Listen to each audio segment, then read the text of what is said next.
Hi there, welcome to Akshat IT Solutions Private Limited. This is a video tutorial for EduCon. Today in this tutorial we are going to discuss about the reference option present in the software.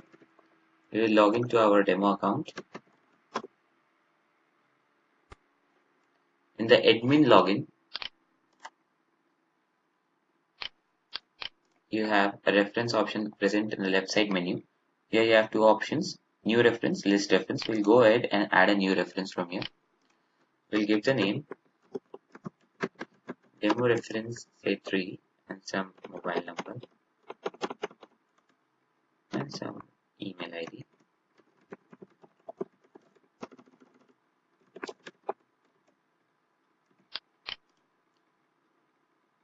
So the reference is added.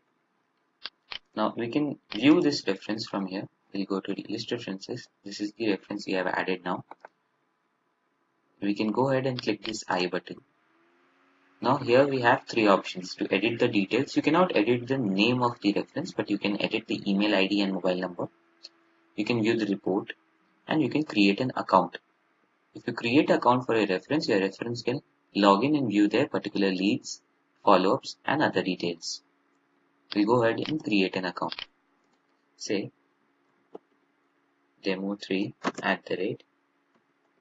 @Akshat Solutions, and we'll give a password, say demo. We'll create that. Suppose you want to reset the password of a reference, you can go ahead, delete this account and create a new one. So this is how you can add a reference, view the reference, create account for the reference and delete account for any reference. Thank you.